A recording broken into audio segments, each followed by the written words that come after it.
और जिस कंट्री को इंडिया तबाह करने की ठान लेता है वो अपने घुटनों पे आ ही जाता है। डॉक्टर जयशंकर ने ये कैसे कह दिया कि जी पाकिस्तान एक अच्छा पड़ोसी नहीं है। मेरे ख्याल से आपकी सेल्फ रिस्पेक्ट भी तो है ना इंसान की। खाते हराम है हगते हलाल है। हमने देखा कि सरदार रियाज सादिक और भारतीय वज़ीर ख़ारजा जयशंकर के दरमियान में डॉक्टर जयशंकर मतलब उनका तो कुछ है ही नहीं है। उन्होंने पाकिस्तान को एक बैड नेबर भी कह दिया। वो तो बहुत ज्यादा दूध से धुले हुए हैं। 5वें लेवल का मुसलमान बना दिया गया है। पाकिस्तान वालों को चाहिए कि ये इंडिया के साथ ज्यादा कंपेयर ना करें। मैं मुसलमान हूँ, हमें मुसलमानों के सोचना। इसे क्या समझा जाए? कुछ प्लान करके ये सब कुछ हुआ है। आप हमेशा नीचे लगते जाएंगे, वो फिर आपको लगाते ही जाएंगे। क्योंकि वो IMF के पास जाके कर्ज नहीं लेता जिसको उससे डर हो के। चपड़ के नाती हो, होश करो। IMF के पीछे एक मुकम्मल फिलॉसफी है। मैं चाहूं तो हाथ मिलाऊं, मैं चाहूं तो हाथ ना मिलाऊं। यह है भारत का असल चेहरा। क़यामत की सबसे बड़ी निशानी यह है कि इस्लाम को सबसे पहले हर जगह जलील किया जाएगा। ये दुनिया बहुत फानी है, हमें अपने अगले सेकंड का नहीं पता। मेरे पास लोग आते हैं क्यों काफिर ना हो जाए कहीं। कैसे? आज हराम खाया जाता है दबा के। अच्छा ये हलाल है? हाँ। दोस्तों डॉक्टर एस जयशंकर ने पाकिस्तान के बैंड बजा दी। जी हाँ दोस्तों, पाकिस्तान के एक मंत्री गए हुए थे ढाका। हमारे जयशंकर साहब भी ढाका गए हुए थे। वहाँ पर जयशंकर साहब ने अपना अनौपचारिकता दिखाते हुए पाकिस्तान के मंत्री से हाथ मिला लिया और पाकिस्तान में पूरा खुशी की लहर दौड़ गई। भाई जयशंकर साहब चल करके आकर के हमारे मंत्री से हाथ मिलाया। लगता है कि भाई अब इंडिया के साथ मेरा सारा सुलह हो गया। लेकिन जैसा ही जयशंकर साहब ने कहा कि भाई पाकिस्तान हमारा सबसे बुरा पड़ोसी है, सबसे घटिया पड़ोसी है, वैसे ही पाकिस्तानियों की आग लग गई। यानी इसे कहते हैं भाई हाथ देकर हाथ खींच लेना। अब पाकिस्तान के हर एक चैनल पर जैसे ही तारीफ किया जा रहा था वैसे ही अब गाली देना लोग स्टार्ट कर दिया है। हर एक पाकिस्तानी आके रो रहे हैं सोशल मीडिया पे। तो दोस्तों आज का जो मैं वीडियो में आपको वही दिखाने वाला हूँ कि भाई पाकिस्तान हमारे पड़ोसी कैसे रो रहे हैं सोशल मीडिया पर आकर के। नमस्कार, मैं आपको दोस्त डीप पिक्चर ये देखते हैं पड़ोसियों का हरकत। वो डॉक्टर जयशंकर मतलब उनका तो कुछ है ही नहीं है। उनकी तो कोई मतलब वो तो बहुत ज्यादा दूध से धुले हुए हैं, आराम से बैठे हुए हैं। आप जिस जबान में बात करेंगे आपको उसी जबान में जवाब मिलेगा ना। ऐसा तो नहीं है कि दूसरा आप यहाँ से जाकर कुछ लोग चाहे वो नॉन स्टेट एक्टर्स के नाम पर या किसी नाम पर गड़बड़ होती रहेगी और दूसरा बैठ। डॉक्टर जयशंकर ने शेक हैंड किया अयाज सादिक के साथ, यानी पाकिस्तानी जो फॉर्मर स्पीकर हैं उनके साथ, लेकिन उसके बाद उन्होंने पाकिस्तान को एक बैड नेबर भी कह दिया। जाहिर सी बात है भाई, जो बैड नेबर उसको बैड नेबर ही कहेंगे। चीमा साहब को इतना क्यों फटी पड़ी है भाई साहब? ये लोग एक दिन पहले तक बड़ा जश्न मना रहे थे कि भाई अब इंडिया से हमारा ताल्लुकात बहुत बढ़िया हो गए, क्योंकि जयशंकर साहब ने हमारे फॉर्मर मिनिस्टर से हाथ मिला लिया। जयशंकर साहब ने जैसे अपने स्पीच में पाकिस्तान को बैड नेबर बताया, पूरे पाकिस्तान में खलबली मच गई, खासकर चीमा जैसे लोगों को। और जिस कंट्री को इंडिया तबाह करने की ठान लेता है वो चाहे सुपर पावर हो, चाहे वो चाइना हो, चाहे वो तुर्की हो, चाहे वो मालदीव हो, तो वो अपने घुटनों पे आ ही जाता है। भारत के साथ ब्रेक थ्रू होने वाला है और भारत के साथ ताल्लुकात बेहतर हो जाएंगे और फिर हम ट्रेड को ऐसे लेके जाएंगे। ट्रेड अलग चीज है, लेकिन मेरे ख्याल से आपकी सेल्फ रिस्पेक्ट भी तो है ना इंसान की। आप हमेशा नीचे लगते जाएंगे, वो फिर आपको लगाते ही जाएंगे। तो कोई एक चीज तो हुआ हमारे भरम के लिए कि हम लोग कह सकेंगे चलो हमने ये चीज तो अपने लिए की है ना, अपनी सेल्फ रिस्पेक्ट के लिए। क्या नीचे लगे हम उनके? अभी वो चैंपियंस ट्रॉफी आपके मुल्क में नहीं खेल के गए, तो आप लोगों ने कहा ठीक है आप लोग बस खेलें जरूर, हम दुबई में आपके लिए अरेंजमेंट कर देते हैं। तो इंडिया ने जो करना होता है जिसमें उसको अपना प्रॉफिट लगता है, अपने लोगों का बेनिफिट लगता है, वो करता है। चाहे वो सुपर पावर उसके सामने खड़ी हो जाए, चाहे कोई और कंट्री खड़ी हो जाए, उनको परवाह नहीं होती। क्योंकि वो IMF के पास जाके कर्ज नहीं लेता जिसको उससे डर हो कि नहीं अगर मैं इसकी बात नहीं मानूंगा तो मेरा कर्ज बंद हो जाएगा, या मैंने इस कंट्री में फैक्ट्री लगाई है मेरी फैक्ट्री को डैमेज होगा। नहीं, वो हर चीज़ मेड इन इंडिया कर रहे हैं। तो जब हर चीज़ अपनी कंट्री में बनाई जाती है, बड़े बड़े बिजनेसमैन जब इंडिया के हैं तो इंडिया को फ़र्क ही नहीं पड़ता, वो बहुत बड़े बड़े फैसले ले सकता है। उसके आगे USA भी एक छोटी सी सुपर पावर है, ठीक है। अगर वो इतनी बड़ी पावर होती तो मोदी कहीं ना कहीं उसकी बात को एग्री करते, उनको कोई फ़र्क ही नहीं पड़ा। इसे क्या समझा जाए? कुछ प्लान करके ये सब कुछ हुआ है या बस एक लम्हा था या एक इशारा है, बस इससे ज्यादा कुछ भी नहीं है। जो आज एक बड़ी अहम मुलाकात हुई है और हमने देखा कि सरदार रियाज सादिक और भारतीय वज़ीर ख़ारजा जयशंकर के दरमियान में जो रस्मी से ही मुलाकात हुई, मुसाफा हुआ। क्योंकि ये खुद जयशंकर चल के गए बात की, क्या ये सिर्फ एक हैंडशेक है?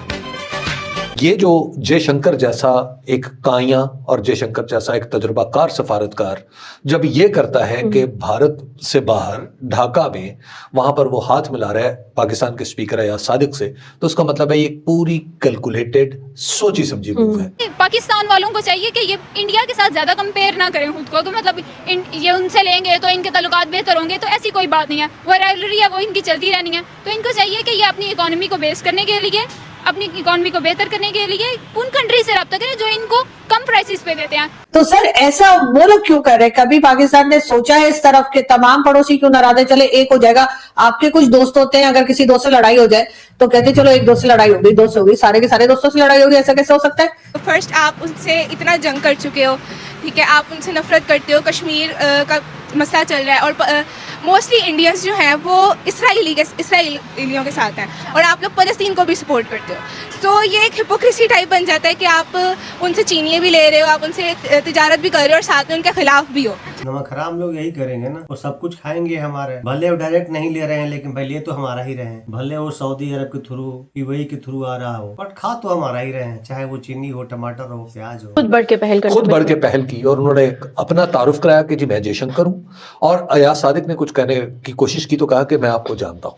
यानी एक ये बहुत ही एक इसमें पॉलिटिकल मैसेज छुपा हुआ है। इंडिया के साथ ज़्यादा ताल्लुकात हैं वो इस्तवार इसलिए नहीं करने चाहिए क्योंकि उसमें हमारी कंट्रोवर्सी है उनकी कश्मीर के साथ भी है। इसका देखा जाए वो मुसलमानों पर बहुत जुल्म तशद्दुद भी कर रहे हैं और इसकी एक वजह यह है कि हमें इंडिया के साथ ज़्यादा रिलेट इसलिए नहीं करना चाहिए क्योंकि वो इकोनॉमी में ज़्यादा स्टेबल हो जाएंगे एज़ कम्पेयर टू पाकिस्तान। ज़्यादा स्टेबल हो जाएंगे तो ऑब्वियसली उनकी ज़्यादा स्टेबिलिटी हो जाएगी ना इकोनॉमी में। जब हम उनको सपोर्ट करेंगे तो वो उनकी पॉवर्टी रेट जो है वो कम हो जाएगा एज कम्पेयर टू पाकिस्तान। उनकी जो जीडीपी है वो ज्यादा हो जाएगा। पाकिस्तान हमें सपोर्ट करेगा तो हमारा जो जीडीपी है उसका ग्रोथ हो जाएगा, हमारा जो पॉवर्टी रेट है वो कम हो जाएगा। भाई क्या मजाक है। पाकिस्तान के भी लोग ना इसीलिए कहते हैं कोई ढंग के कॉलेज स्कूल से पढ़ लिया करो, मदरसे से पढ़ना छोड़ दो आप लोग। डॉक्टर जयशंकर का स्टेटमेंट सामने आता है जिसमें उन्होंने कहा कि Pakistan is a bad neighbour. ठीक है, पाकिस्तान एक अच्छा पड़ोसी नहीं है, ये बात की अब इस पर लोग एक बार फिर यहाँ पे डिबेट का सिलसिला शुरू हो गया कि जी पहले तो इतनी तारीफें हो रही थी, पहले तो हाथ हाथ मिलाए जा रहे थे, सब कुछ हो रहा था, तो फिर अचानक से डॉक्टर साहब ने ये या डॉक्टर जयशंकर ने ये कैसे कह दिया कि जी पाकिस्तान एक अच्छा पड़ोसी नहीं है। सबसे ज्यादा मुझे लगता है बेवकूफ तरीन इंसान अगर उसको पंगा लेना था वो किसी छोटी कंट्री से ले लेता, जिससे लेने के बाद उसका अपना इमेज थोड़ा हाई होता। उसने जाके लिया भी किससे? भाई इंडिया से ले लिया। इंडिया से अच्छे अच्छे लोग नहीं ले लेते, जिन्होंने लिया होता वो फिर रो रहे होते हैं कि अब हम कैसे ये सब सोल्व करें। मैं चाहूं तो हाथ मिलाऊं, मैं चाहूं तो हाथ ना मिलाऊं, मैं कहूं तो हमारी टीम मिलाए, मैं कहूं तो टीम ना मिलाऊं, मैं कहूं तो तुम्हें बुला लूं अपनी इनॉग्रेशन के ऊपर, मैं चाहूं तो इनॉग्रेशन पे ना बुलाऊं। सार्क चले मेरी मर्जी, सार्क ना चले मेरी मर्जी।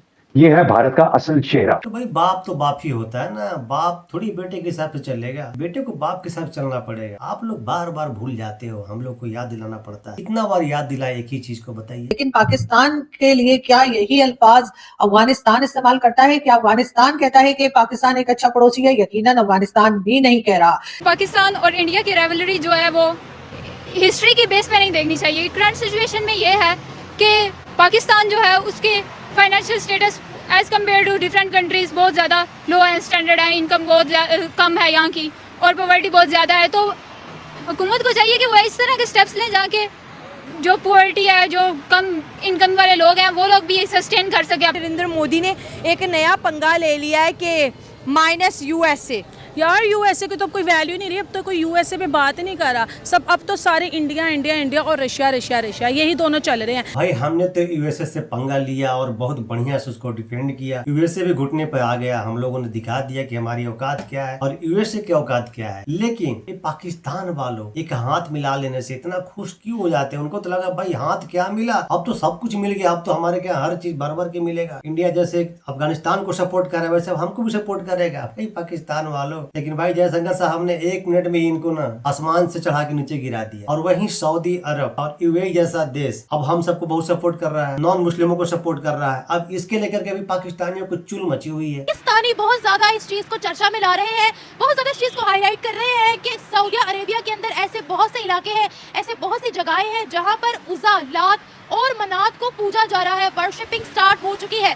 कुरान में क्या ये अलाउड है कि कुरान में अलाउड है कि आप इसको इस तरीके की ड्रेसिंग को प्रमोट करें? क्या उसमें ये चीज़ अलाउड है? देखें, हम एज आप मुसलमान हैं, मैं मुसलमान हूँ, हमें मुसलमानों के सोचना है। अगर हम ये सोचने लग जाए कि जी क्रिश्चियन के हवाले से हिंदू है तो हम तो अपने, या तो फिर ये है ना, या सऊदी हुकूमत मांगे कि हम अपने कल्चर से हट रहे हैं, ठीक है, हम दीन को छोड़ के पीछे बैकवर्ड जा रहे हैं, या वो मान ले, वो कहते हैं हम इस्लाम को फॉलो करते हैं। अगर आप ये कहें ना कि हम एक तरफ से गुनाह भी साइड बाय साइड चला दे, सवाब भी साइड बाय साइड चला दे, आपको कंपैरिजन करना पड़ता है। अल्लाह ने भी आपको चॉइस दी है, अल्लाह ने अक्ल दी है, या सवाब का रास्ता देखो या गुनाह का। सऊदी अरेबिया के हवाले से बात की जा रही है कि वहाँ कयामत नजदीक है क्योंकि अब वहाँ बुत परस्ती हो रही है। आपको पता है कि क़यामत करीब है, क़यामत बहुत करीब है और क़यामत की सबसे बड़ी निशानी यह है कि इस्लाम को सबसे पहले हर जगह ज़लील किया जाएगा।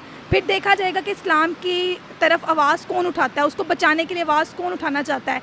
तो मेरा तो कहने का मकसद यही है कि सबसे पहले आप अपने आप को देखो। खुदा तो सिर्फ एक ही है, अल्लाह ताला, और हमें उन्हीं को जो है करना चाहिए, हमें उन्हीं को मानना चाहिए। अब जो दूसरे खुदाओं को मानते हैं उनको तो फिर अल्लाह ही हाफिज़ है, क्या कह सकते हैं। नमाज बन गए हैं वहाँ पे, अब लड़कियाँ बाया ऊपर से पहनती हैं लेकिन अंदर से पैंट शर्ट्स होती हैं। तो this is not, I think this is not what Saudi Arabia. Saudi Arab हमारा मेन मरकज़ है तो वो किसी वजह से है, ठीक है। अगर वो तुर्की जो वो सल्तनत जो तबाह हुई है वो भी किसी बुनियाद पे तबाह हुई है, वो ऐसे ही नहीं तबाह हो गई कि उसमें आप आए और ये ख़त्म कर दिया। टूरिज्म वाली साइट है उनके लिए बहुत ज़्यादा पीक है। एक तो ये साइट होगी, ठीक है। ये दुनिया बहुत फ़ानी है, हमें अपने अगले सेकंड का नहीं पता, हमें ये नहीं पता हमने अगले दिन जिंदा होना है नहीं होना। तो पैसा कमाएं, हलाल कमाएं। बिल्कुल सही बात कहा आपने, दुनिया बहुत फनी है और दुनिया में सबसे ज्यादा तो हमें लगता है पाकिस्तान के लोग ज्यादा फनी है, क्योंकि हम इंडियन ना बड़ा पसंद करते हैं आप लोग का शो को देखना। हमारे जो कई से दर्शक हैं, एक दिन मैं वीडियो नहीं लाता हूँ तो कमेंट करते हैं कि भाई आज वीडियो आपने क्यों नहीं लाया, हमें देखना अच्छा लगता है, आप रोज लेकर के आओ। तो हम लोग बहुत पसंद करते हैं। मेरे पास लोग आते हैं, क्यों काफिर ना हो जाए कहीं। कैसे? आज हराम खाया जाता है दबा के। अच्छा, ये हलाल है इधर? हाँ हलाल है भाई ये है तो हराम, मतलब पक्का वाला हलाल। क्या पक्का वाला हलाल? वो क्या अल्लाह अकबर बोल के करते हैं? मेरे अंदर दम नहीं है कि मैं उसको क्या कर दूं हलाल। बिकॉज ये लोग कहीं कहीं पे ना दिस से हलाल, पर कैसा होता है अपना वाला हलाल नहीं होता, समझ? जिससे लोग ज़बा करने को भी हलाल ही कहते हैं। तो मैं उनसे कहता हूँ कि भाई हलाल होने का फतवा हम किसी कीमत पे नहीं दे सकते। तो मैं कंफ्यूज हूँ, सेंट रिजिस गए थे ना, हमें किसी ने बताया तो उसको पता चल गया कि हराम है। अब आप में इस हराम को छोड़ने का कितना दम है ये आप जानो। मुझे डर लगता है जब आपके पास भूख की ऐसी शिद्दत हो कि आपको मरने का खतरा हो, फिर अल्लाह ने सूअर खाने की इजाजत दी। अल्लाह ने सूअर खाने की इजाजत दी। भाई ये जो क्या बोले यार, कुछ लोग नीचे गाड़ी लेकर जाएंगे, ये लोग कुछ भी खा लेंगे भाई। ये पाकिस्तानी जो है ना, ये कुछ भी खाने को ना फिर वो मिनटों लगेगा उसको हलाल साबित कर देंगे। ये लोग है पाकिस्तानी। लेकिन हमें कोई समझ नहीं आ रही, एक वक्त का खाना जो है ना वो भी हमारे लिए बहुत मुश्किल हो चुका है। इस मुल्क का कुछ नहीं बना। माशी बहरान है, करोड़ रुपया क्यों गिरावट का शिकार है? मतलब अदरक, लहसुन, प्याज ये भी बाहर से आता है। सारी दुनिया को बैठा के खिला सकते हैं। हमारे मुल्क में डेमोक्रेसी नहीं आई, जब डेमोक्रेसी आएगी तो हर बंदे को उसका राइट मिलेगा। अच्छा जब राइट मिलेगा तो डिस्ट्रीब्यूशन अच्छी होगी हर अदारे के अंदर। अल्लाह से नाराजगी ली IMF से, जितने भी वाहिदे किए सारे बाइकाट करें। एक्चुअल हमें पांचवें लेवल का मुसलमान बना दिया गया है। भाई चचादन मान चुके हैं कि इनको 5वें लेवल के मुसलमान बना दिया गया है। यानी पाकिस्तान का जो लोग कहते हैं ना कि हम लोग नंबर 1 मुस्लिम हैं, चचादन बता रहे कि 5वें स्थान, उनकी जो रैंक है ना उसका भी 5वां स्थान चला गया है। 5वें दर्जे का। हुकूमत की IMF को यकीन दहानी, बीबी बाबू और बेबस अवाम। आवाम के लिए रिलीफ नहीं, परेशानी ही परेशानी। अवाम का बेड़ा गर्क तो पहले से हो चुका है। मैडम देखिए हमारे पाकिस्तान में जो है ना तालीम का कमी है, ना यूनिवर्सिटियों का कमी है, और सब लोग जो है बाहर निकल के तौबा इस्तिगफार करे, अल्लाह सारे खजाने खोल देगा। भाई साहब आई एम वेरी हैप्पी, दिल को सुकून मिला, ठंडक मिली। वाह भाई वाह। हमें नेगेटिव जो है वो सबक पढ़ाया जाता है और नेगेटिव वे पे हमें चलाया जाता है। हमें किसी ने डायरेक्शन नहीं दी। हम एक हजूम है और हजूम कभी भी कामयाब नहीं होता। जब हम कौम बनेंगे तो तब हम तरक्की करेंगे। बिजली, गैस, पेट्रोल महंगा, मजीद टैक्सों का झटका। आपको आपका कोई हमसाया मुल्क पैसे नहीं दे रहा और मुल्क में अपनी तारीख के बदतरीन दौर से गुजर है। मईशत, तिजारत, बैनुल अक़वामी बरादरी का एतमाद सब कुछ बर्बाद हो। चपड़ के नाती हो, होश करो। IMF के पीछे एक मुकम्मल फिलॉसफी है।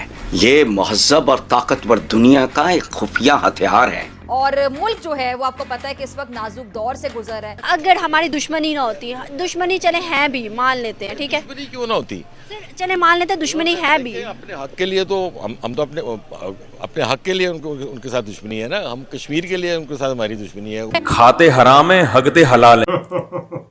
सुन लिया ना आपने मौलवी साहब के बाद, मुझे तो बोलने में भी अजीब सा लग रहा है। पाकिस्तान के अंदर इस्लाम के नाम पर लोगों को क्यों धोखा दिया जा रहा है, क्यों धोखाधड़ी की जा रही है? मैंने तो मौलाना साहब पे तनकीद भी की और करनी बनती भी थी। हमारे कंधे पे रख के बंदूक क्यों चला रहे हो भाई? खुद को मौलाना साहब आलिम दीन कहते हैं तो इनको तो सिखाना चाहिए अखलाकियात दूसरों को। तो ये आपके अंदर का फॉल्ट है, लेकिन ये इस तरह के अल्फाज का इस्तेमाल कर रहे हैं। अल्लाह के कानून की कोई अहमियत है ही नहीं। तो मौलाना साहब क्यों इस तरह की हरकत कर रहे हैं, फिर कहते हैं मुझे मौलाना भी कहें। डांस पार्टीज हो रही है, लोग शराब नोशी कर रहे हैं, लोग बहुत सी गलत हरकतें कर रहे हैं। ये सब हमारी हवस है, ये चस्के लग गए हमको।